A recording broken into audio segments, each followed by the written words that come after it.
સૌથી important chapter એટલે કે જાદુઈ ધન. ધન એક એવી વસ્તુ છે, તમે હા પાડો કે ના પાડો, પણ આપણા જીવનમાં સૌથી વધુ જરૂરિયાતની વસ્તુ છે અને સૌથી વધારે જરૂર પડતી હોય છે. એટલા જ માટે આપણે ક્યારેક એના માટે નિરાશ, ઉદાસ, ચિંતા, પછી કોઈની ઈર્ષા કરવી, કોઈની પાસે વધારે ધન હોય તો, અથવા શંકા કરવી. તો આ બધી જે નેગેટિવ વસ્તુઓ હું બોલી, એ બધી જ વસ્તુ તમને કે મને જે પણ આ ફિલિંગ્સ લાવશે એનાથી ધન દૂર જશે. કારણ કે દરેક વસ્તુ એનર્જી છે. એનર્જી એટલે શું? એનર્જી એટલે હું જે ભાવમાં છું, જો હું તમને બહુ જ સરસ ભાવથી બોલાવીશ તો તમે મારા ઘરે આવશો ને. પણ હું ભાવ વગર અને કમ્પ્લેન સાથે તમને બોલાવીશ તો તમે નહીં આવો. સેમ વસ્તુ છે. ધનને બહુ તમારે વિચારવાની જરૂર નથી કે ધન માટે શું કરવું. જે ફિલિંગ તમે ધન માટે રાખશો એ જ ફિલિંગથી ધન તમારા ત્યાં આવશે. જેવી રીતે તમે જે ફિલિંગથી ભગવાનની પૂજા કરો છો તો ભગવાન પ્રસન્ન થાય છે. જે ફિલિંગથી લક્ષ્મી માને બોલાવો છો એ ફિલિંગથી લક્ષ્મી માં આવે છે. મારો કહેવાનો મતલબ એમ છે કે પૈસા માટે બહુ ટેન્શન ના કરવું, બહુ વિચારો ના કરવા. બસ બહુ જ આમ આરામથી, આમ બહુ જ ખુશીથી એની સાથે વર્તન કરવું. અને એટલે જ કહે છે કે જ્યારે પણ પૈસા આપો બહુ પ્રેમથી આપો, અને જ્યારે પણ પૈસા લો તો બહુ પ્રેમથી લો. પૈસા લેતી વખતે આપણે બધાને પ્રેમ આવે છે, પણ આવતી વખતે જે થોડીક નેગેટિવિટી આવે છે, ચાલો તમને બતાવું એને કેવી રીતે આપણે સોલ્વ કરી શકીએ. જ્યારે પણ તમે કોઈને પૈસા આપો તો મનમાં એ વિચાર આવજો, તમે મનમાં વિચાર લાવજો. આ એક પ્રેક્ટિસ છે, એની જાતે નહીં આવે. મનમાં વિચાર લાવજો કે આ પૈસાથી હું જેને પણ આપું છું એના પણ છોકરાઓ છે, એના પણ વાઈફ છે, એના પણ મમ્મી પપ્પા છે. કોઈની દવા માટે, કોઈની ફીસ માટે, કોઈના ફૂડ માટે, કોઈના આનંદ માટે આ પૈસા વપરાશે. તો તમને પૈસા આપતી વખતે જે દુઃખ થાય છે એ નહીં થાય. આપણને એવી પણ ટેવ હોય છે કે કોઈ પણ વસ્તુ આપણે ખરીદી કરવા જઈએ તો સામેવાળાને એવું બતાવીએ કે જાણે કેટલી બધી મોટી કિંમત એણે કહી દીધી હોય. કોઈ તમે ડ્રેસ લેવા જાઓ કે કોઈ એવું નવું શાક લેવા જાઓ તો તમે એને કિંમત પૂછો કેટલાની છે, અને પછી એ કિંમત જાણીને તમે પૈસા ખર્ચી શકો એવા છો તો પણ તમે એવું કહેશો, આટલા બધા?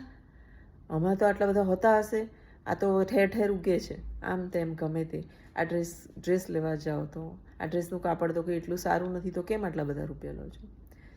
મારો કહેવાનો મિનિંગ એ છે કે તમે જે ફિલિંગ સાથે તમારા દિવસો અને તમારું જીવન વિતાવો છો પૈસા સાથે, એ ફિલિંગના લીધે તમે પૈસાથી દૂર જાઓ છો. તમે એ ભાઈ સાથે બાર્ગેનિંગ કરો ના કરો એવું નથી કહેતી. તમે પર્ટિક્યુલર શાક ખાઓ ના ખાઓ એવું નથી કહેતું. એવું કહું છું કે તમે જે વાક્ય બોલો છો, તમે જે વિચારો કરો છો, તમે જે હૃદયમાં ખરાબ ફીલ કરો છો, એ ફિલિંગ સાથે તમે જીવો છો અને તમારી પાસે ધન ઓછું આવે છે. તો આખો ખેલ જ ફિલિંગનો છે. જો તમે એફોર્ડ નથી કરી શકતા તો એ વસ્તુ ના લેશો, પણ ફિલિંગ તો ખરાબ ના કરશો. બીજી વસ્તુ, ધન આપણને આપણી પાસે છે જ, બરાબર. સવાર બપોર સાંજનું જમવાનું, નાસ્તા, દૂધ, દહીં, છાશ, પ્લસ આપણા ઘરના જે પણ કંઈ ખર્ચા છે, બાળકોની ફીસ ભરવી, કપડાં લત્તા લેવા, કામવાળાને આપવા, ડ્રાઈવરને આપવા, જેને પણ. એટલે પૈસા આપણી પાસે છે જ, આપણે આપણી રીતે એને મેનેજ પણ કરીએ છીએ. પણ આપણે એ પૈસાને બહુ જ આમ દુઃખી થઈને વાપરીએ છીએ. તો પૈસાને ખુશ થઈને વાપરવાના છે. પૈસા જેટલા ખુશ થઈને વાપરશો એટલો પૈસો તમારી પાસે પાછો આવશે. આ વસ્તુ આપણે નથી સમજી શકતા, એને એટલે જ આપણી જે સ્થિતિ છે એ ત્યાંની ત્યાં રહે છે. અને એટલે આપણે પૈસાના ગ્રેટિટ્યૂડ એટલે કે લક્ષ્મીમાના ગ્રેટિટ્યૂડ આપણે કરવા જોઈએ. લક્ષ્મી માનો આભાર માનવો જોઈએ. અને એ કેવી રીતે માનવાનો? 2-3 એક્ઝામ્પલ તમને આપું. લક્ષ્મી માનો આભાર માનવા માટે આખા દિવસમાં તમે જેટલો પણ ખર્ચો કર્યો હોય એને યાદ કરવાનો. ખર્ચો કરતી વખતે તો ખરાબ ફિલિંગ નથી જ કરવાની, પણ જ્યારે તમે એનો આભાર લખો ત્યારે કેવી રીતે લખવાનો. માની લો કે તમે 500 ગ્રામ રીંગણ લીધા અને એના રૂપિયા તમે 50 રૂપિયા આપ્યા. તો જ્યારે તમે એ રીંગણના રૂપિયા આપો ત્યારે તો તમે દુઃખી થઈને આપવાના જ નથી. પ્લસ તમારે બાર્ગેનિંગ કરવું હોય તો કરાવી શકો છો કે 500 નહીં ભાઈ 45ના હોય 40ના હોય, એ વસ્તુ તમે કરી શકો છો, બરાબર. પણ જ્યારે તમે જે પ્રાઇસ નક્કી કરો એ પ્રાઇસ તમે જ્યારે આપો ત્યારે તમારે દુઃખી નથી થવાનું. First step. એવી રીતે આખા દિવસમાં જે પણ કંઈ ખર્ચો કર્યો હોય એને આપણે લખીશું. હું દિલથી આભારી છું લક્ષ્મીમાની કે તમે મને 50 રૂપિયા આપ્યા, જેનાથી હું મારી ફેમિલી માટે રીંગણનું શાક બનાવી શકી કે રીંગણ ખરીદી શકી. આભાર, આભાર, આભાર. એવી રીતે તમે આખો દિવસ જે પણ કંઈ ખર્ચો કરો એનો તમારે આભાર માનવાનો છે. સવારથી તમે નોટ કરતું જવાનું કે તમે શું કર્યું. સપોઝ સવાર તમે દૂધ લીધું તો દૂધના રૂપિયા કેટલા થાય નોટ કરો. ત્યાર પછી તમે શાક બનાવ્યું, શાકના કેટલા થાય નોટ કરો.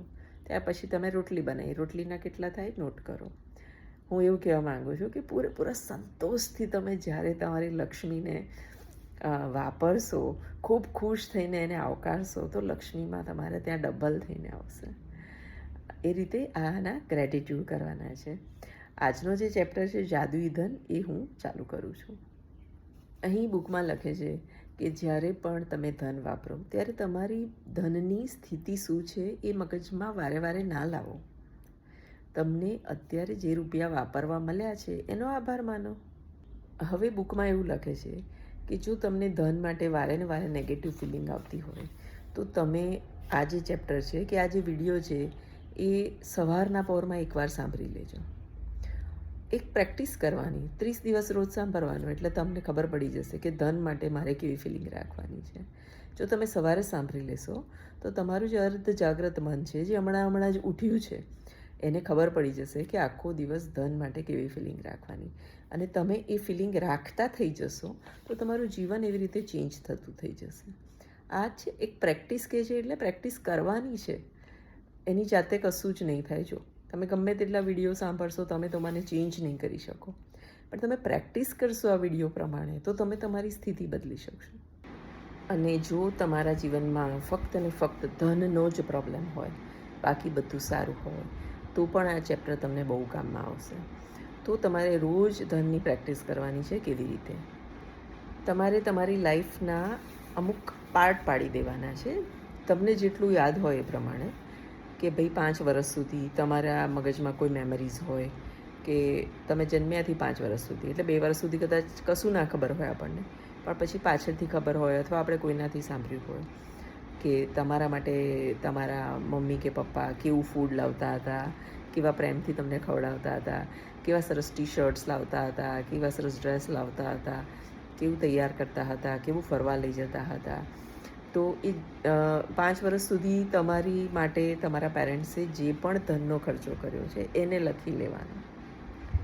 એવી રીતે પાર્ટ પાડી દેવાના. 5 થી 10 વર્ષ સુધીનો પાર્ટ પાડો કે ત્યાર પછી તમને કઈ સ્કૂલમાં ગયા, તમને તેના માટે ભણવા માટે કેટલી ફેસિલિટીઝ આપી, કેવી પેન, કેવું રબર, કેવા શાર્પનર લઈ આપ્યા, કેવી બુક્સ લઈ આપી, કેવા પુઠ્ઠા ચડી આપ્યા, કેવો બેગ લઈ આપ્યો. તો એ બધું નાની નાની વસ્તુ તમારે એકવાર એક લિસ્ટ બનાવી દેવાનું. અને પછી એ લિસ્ટને ઉપર તમારે એલોબરેટ કરવાનું, ડિટેલમાં લખવાનું કે હું આભારી છું કે મારી મમ્મી મને એટલો સરસ મિકી માઉસવાળો બેગ લઈ આપ્યો હતો, જે હું જ્યારે પણ સ્કૂલમાં લઈ જાઉં તો બધા છોકરાઓ એને જોયા કરતા હતા. આભાર, આભાર, આભાર. એટલે આ રીતે તમારે પાર્ટ પાડવાના. 5 વર્ષ સુધી 5 થી 10, 10 થી 15, 15 થી 20, અને જે બી જેટલું ડિટેલમાં તમે કરી શકો એવું પાર્ટ પાડશો તો તમે આખી લાઈફનું જોઈ શકશો કે તહેવારોમાં શું કરતા હતા એ સમયે, કે પછી મહેમાનો આવતા હતા ત્યારે કેવી રીતે પૈસા વપરાતા હતા, કેવી રીતે વસ્તુઓ મળતી હતી. તો થોડુંક તમારે તમારી લાઈફમાં રિવર્સ જવું પડશે. રિવર્સ એટલા માટે જવું પડશે કે તમે ત્યારે પૈસા નહોતા કમાતા તો પણ તમારી બધી જ ફેસિલિટી પૂરી થતી હતી, ઘરમાં પણ બધા બહુ પ્રેમથી રહેતા હતા. અને જ્યારે તમે આખો દિવસ 30 દિવસ સુધી ધન માટે બહુ જ હેપી ફિલિંગ આપ્યા કરશો તો તમને ખબર પડી જશે કે તમે એ 30 દિવસ એટલા બધા ખુશ રહેશો કે ધનની બીજી ઓપોર્ચ્યુનિટી તમારી પાસે આવતી રહેશે. તમને નવા નવા આઈડિયા આવતા રહેશે, તમને કંઈક બીજેથી કોઈ સપોર્ટ મળશે ધનનો. કોઈ કહેશે પાર્ટનરશિપ કરવા માટે, કોઈ કહેશે આમ, કોઈ કહેશે એમ. કરતાં કરતાં જ્યારે 28 દિવસની આપણે પ્રેક્ટિસ ધનની કરી લઈએ છીએ ને, ત્યારે આપણું જીવન એવી રીતે આખું બદલાતું જાય છે કે પછી આપણે પ્રેક્ટિસ નથી કરવી પડતી, આપણી લાઈફ જ એ રીતની થઈ જાય છે.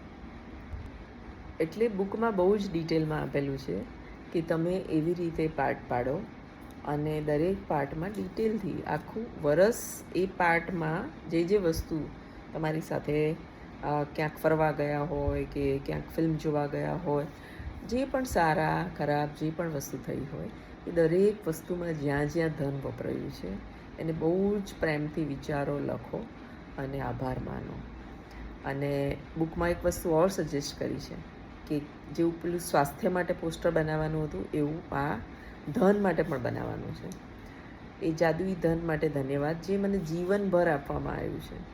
આપણે તો પૈસા કમાતા જ નહોતા, પણ તો પણ આપણને બધું આપવામાં આવ્યું છે. તો એ જે ધન છે એ તો તમને એમનેમ જ આપવામાં આવ્યું હતું ને.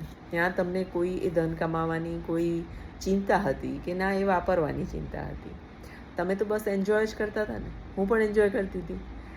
તો એક્ઝેક્ટલી આપણે જ્યારે પણ ધનની આપણને કમી પડતી હોય ત્યારે ધનની કમીમાંથી ધનના એબન્ડન્સમાં, ધનને વધારો કરવામાં તમારે ચેન્જ કરવો હોય તો આ એક જ રસ્તો છે, એ છે કે તમે આભાર માનો ધનનો. તો આ તો મેજિક બુકનું લેસન છે અને મેજિક બુક પ્રમાણે અહીં ચેપ્ટર પૂરો થાય છે. અને ઉસ સારે ધન કે લીએ ધન્યવાદ જો મુझे જીવન પર દિયા ગયા હૈ એનું પોસ્ટર બનાવી અને એવી જગ્યાએ મૂકવાનું જ્યાં આખો દિવસ આવતા જતાં તમારી નજર પડે. આભાર માનવો એક હેબિટ બનાવવાની છે, એક નીરસતાથી નથી માનવાનું. જેટલા આભારી થશો એટલું તમારી પાસે તમારું જીવન સમૃદ્ધ થઈને પાછું આવશે. રોન્ડા બર્ન પોતાની જ વાતમાં કહે છે કે એમની પર કરોડોનું દેવું હતું અને તો પણ એમણે ફક્ત ને ફક્ત આ જ પ્રેક્ટિસથી બધું દેવું તો પૂરું કર્યું, પ્લસ અત્યારે એટલા બધા સમૃદ્ધ છે. જેમ જેમ તમે આભાર માનતા જશો ને, તમને તમારું ધનમાં વૃદ્ધિ દેખાતી જશે. કોઈ જગ્યાએ તમે નક્કી કરીને ગયા હોય કે ભાઈ પર્ટિક્યુલર ડ્રેસ લેવો છે જે 1000 રૂપિયાનો છે અને તમે 1000 રૂપિયા લઈને ત્યાં ગયા હો અને ત્યાં તમને ખબર પડે કે આ તો ભાઈ 750 રૂપિયાનો છે, અત્યારે ડિસ્કાઉન્ટ આવી ગયું છે. તો એનો મતલબ એવો થયો કે તમે 250 રૂપિયા કમાયા છો. તમારે ખુશ થવાનું છે કે તમને ડિસ્કાઉન્ટ મળ્યું છે. તમારી જોઈતી વસ્તુ તમારી કિંમત કરતાં તમને ઓછામાં મળી છે, એટલે 250 રૂપિયાની તમારી કમાણી થઈ છે. આ જે પોસ્ટર લગાવવાનું છે એ બધા ધન માટે ધન્યવાદ જે મને જીવનભર આપવામાં આવ્યું છે, એ કોઈ સ્ટીકર બનાવીને તમે મૂકી શકો છો. અને બુકમાં સજેસ્ટ કર્યું છે કે તમે કોઈ પણ એક નોટ લો, 10ની, 20ની, 50ની, 100ની, 500ની, અને એના ઉપર આ પ્રિન્ટ કઢાવી અને લગાવી દો. અને દિવસમાં 2 વાર, ઓછામાં ઓછું 2 વાર એ નોટને પોતાની પાસે રાખી હાથમાં ખૂબ દિલથી મહેસૂસ કરી કે બધા જ ધન માટે ધન્યવાદ જે જીવનભર મને આપવામાં આવ્યું છે. અને જીવનભર મેં તમને આગળ જ સમજાવ્યું કે તમે નહોતા કમાતા તો એ જીવનભર તમને ધન મળેલું છે. એ બધી જ ફિલિંગ મનમાં લાવવાની અને એ પૈસાનો આભાર માનવાનો. આજથી જ અને આ સમયથી જ તમે નક્કી કરો કે હવે મને જેટલું પણ ધન જ્યાંથી પણ મળશે હું એને પૂરેપૂરો આભાર માનીશ અને માન્યા વગર એને મારા પર્સમાં નહીં મૂકું. પછી એ ધન તમને નોકરીથી મળતું હોય કે કોઈ ડિસ્કાઉન્ટમાં મળતું હોય કે કોઈ ગિફ્ટમાં મળતું હોય, તમારે તો બસ એટલું જ જોવાનું છે કે ધન તમારી પાસે આવી રહ્યું છે અને તમારે આભારી થવાનું છે. કેટલો સહેલો રસ્તો છે, ખાલી આભાર થાવ અને તમારે ધનની વૃદ્ધિ થાય. ઘણીવાર ઘણાને એવું થાય છે કે આટલી સહેલી રીતે તો કંઈ મળતું હશે, અને એ લોકો માનતા નથી, અને જે નથી માનતા એ ત્યાંના ત્યાં રહી જાય છે. હવે પ્રેક્ટિસ કરતાં કરતાં ક્યારેક એવું થઈ જાય કે તમે ભૂલી જાઓ કે મારે તો ધન માટે આભારી જ રહેવાનું છે. તો કદાચ ભૂલથી તમારાથી એવું થઈ જાય કે તમારી કમ્પ્લેન થઈ જાય, તો તમારે માફી માંગી લેવાની છે ધનની, અને ફરીથી એ જે શબ્દ છે એ બધા ધન માટે ધન્યવાદ જે જીવનભર મારા માટે વપરાયું છે, તે જીવનભર મને મળી રહ્યું છે, અને બહુ જ બહુ જ બહુ જ આભાર માનવાનો છે. આ બધો જ ખેલ ફિલિંગ્સનો છે. જો તમારી ફિલિંગ્સ આખો દિવસ સારી રહેશે દરેક વસ્તુ માટે, તો એમાં સમૃદ્ધિ થશે.